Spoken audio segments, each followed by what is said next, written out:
Okay, so this whole thing starts out with my assistant turning to me and saying, I'm not doing it. And I'm thinking, what do you mean you're not going to do it? You're not doing it. And this was right on the heels of us having a conversation where she makes the comment that, hey, she only plans to work 5-hour workdays when she takes over the business. And I'm like, how does a business owner only work 5-hour workdays? This is going to take a little bit of an explanation, and it heads in a place that's actually pretty spectacular. But yeah, let's go there.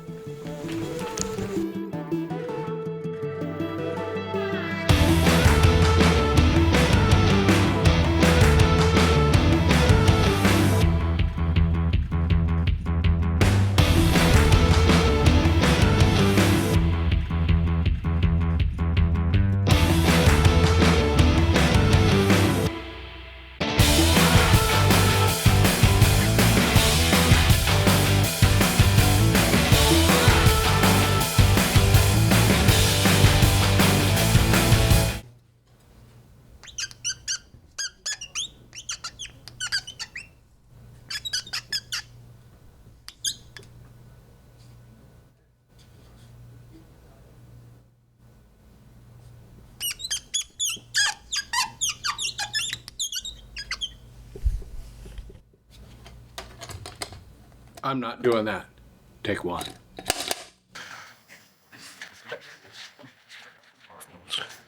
Okay, so now my mind runs back 120 years ago. And I'm thinking, hey, you know what? That actually comes to remind me because I had had a conversation with a handful of guys that were older than me, and they were like kids these days. They sounded like they were 200 years old. They sounded like kids these days, like a parody, right? So they make these comments, and I go, but the whole time I'm sitting there thinking, I wonder if she's onto something, right? And and so my mind the next couple days goes back, not a day or two, goes back 120 years. And I started thinking, hey, you know what? 120 years ago, during the uh, at the turn of the century, they started having a discussion and an argument about the 8-hour work week or 8-hour workday, and the idea, whoa, hey, more is better, better is more, and they were hung up on this idea, and and you had these people that said 8 hours is enough. I should be able to work 8 hours and take care of my family. And they pressed the matter. And what do you know? Suddenly, things start changing because they constrained things and they said, hey, you know what? If we make it so that it functions like this, we'll figure it out. And sure enough, they started pressing the matter and started pushing it toward um, better tooling, equipment, systems, processes, because that was what was demanded. Then my mind ran someplace else, which was sort of unexpected, was the Apostle Peter, when they said, hey, Peter, there's a cleanup on table 5. And Peter said, I'm not doing it. He said, that's not my job. I don't do that. He said, I am of the ministry of the word and of prayer. That's my job. That's what I'm doing. I'm not cleaning up table 5. And he wasn't saying it's not going to get done. He wasn't saying, hey, table 5's a mess. Hey, you know what? I guess somebody's out of luck. He delegated some people, and some people stepped up, and they got the stuff done. And it wasn't on Pete to get things done. Pete said, I'm not doing it. Pete was about the work that he was called to do. That's very good. So what really got me to thinking, it got me to expanding even farther about possibility. It's about assumptions. It's about like myself, when I see that something needs to get done, my first question is, how am I going to do that? This leads to a very, very busy Adam. This leads to an Adam that works a lot of hours. And Although I find solutions and I do interesting creative things that get projects moving and on the right path. It seems to me that when you say, I'm not doing it, though it's going to get done, it sends your mind into a completely different direction. This is where things get really interesting. Really, really interesting.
First floor.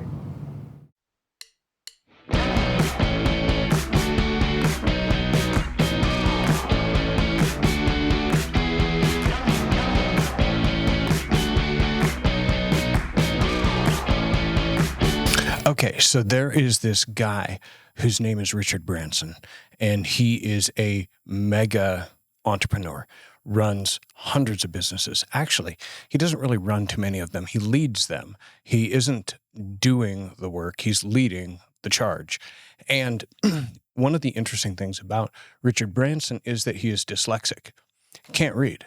And he makes weird mistakes like mixing up net and gross income. But the thing that he does is he's very good at leading groups of people and leading people into the charge. Now, the thing with Richard Branson is he's been dyslexic his whole life. He's very, very ambitious. And knowing this, he wound up deciding very early on, hey, you know what? I can't read, I can't keep books, but I've got this burning mission inside of me. So what's he do? He learns how to lead. He learns how to inspire. He doesn't go about doing the work. He goes about leading the charge and leading the people. And that is the business of a leader. The business of a leader is to go lead, inspire, and encourage and build, and not to go do the work.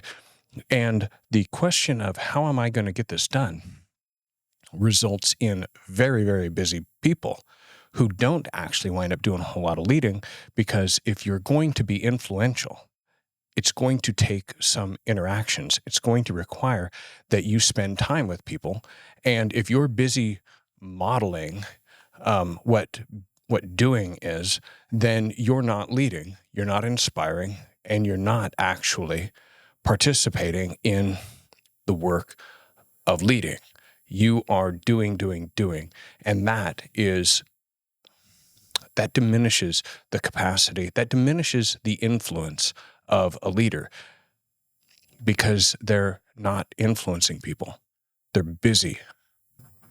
I was talking to a man a little while ago who was discussing the idea of, he was curious. He noticed that there were some people that said, you know, I'm just going to go do that. And they just picked something to go do and they chased after it and they went after it. And he was confused by this because for him, he seems to be more of the mind of letting things come to him, wanting people to tell him what to do. He's way more comfortable in that. And he's not all that comfortable in taking the lead. And I can answer this. I can explain a little bit about what it is that that's inside of the people that say, I'm not doing that. And they say, I'm going to go do the thing that I'm supposed to go do. and they just launch out and they do, and they go live a life of adventure. That's what they go do.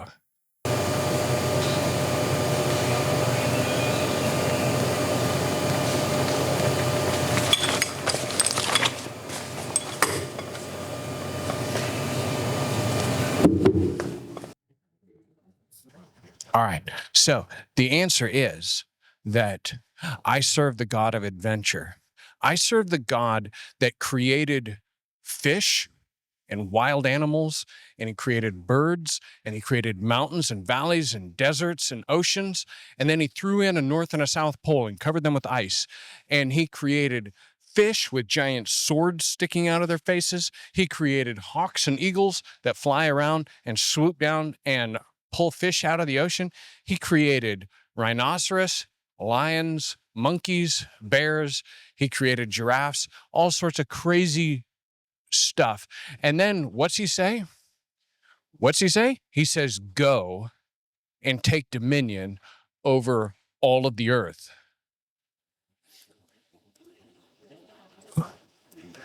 Okay, so just to be clear, the sharp, pointy teeth, the briars on the berry bushes, that didn't just spring up after the fall. They were made pointy, they were made sharp, and they were made dangerous. I serve the God of high adventure. I serve the God that he decided that he was going to do something amazing and awesome and vibrant and full of color. And he was going to make things that were very, very, very exciting. So yeah, you know what? It is those people that that decide, you know what? I'm not staying here. It's the people that say, I am not going to eat that. It's the people that say, I'm not going to work here. I'm not going to do this. I'm not going to do that. Because why? Because I'm going after the thing that I'm called to do. I'm going after taking dominion over the things that I'm supposed to take dominion over. There's a call in my life. There's a place for me to be. And you know what? It's not here and it's not doing this. It's not about having a bad attitude. It's not. Although that happens a lot when we hear the expression, I'm not doing that. A lot of the time we think that it's a bad attitude. But no, Peter said, I'm not doing that. And it wasn't out of a bad attitude. It was that conflicts with my mission. If I say yes to that, then I'm saying no to something else. And I can't do that. So you know what? I'm not doing that. And you need to have a list of things that you say, I'm not doing that.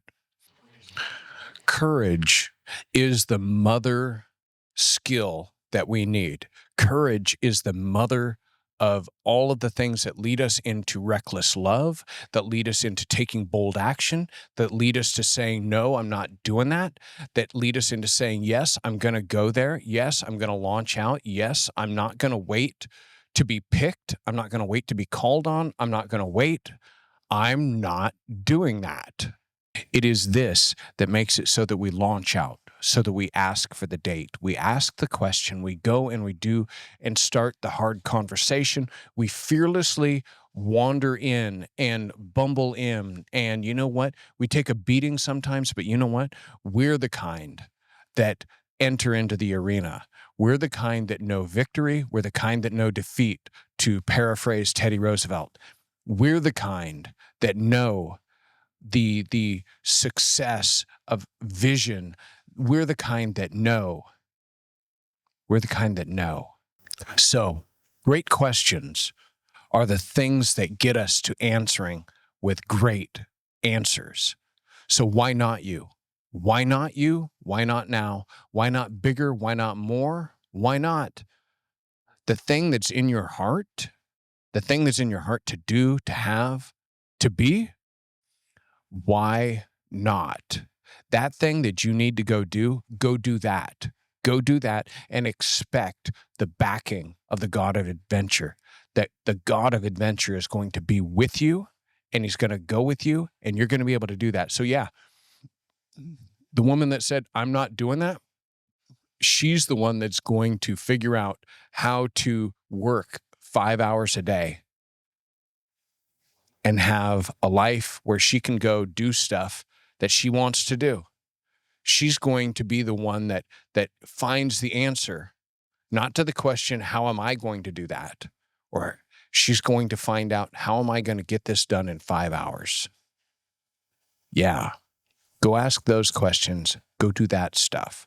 I'm Adam, and I'm out of here. Bye. Floor 1.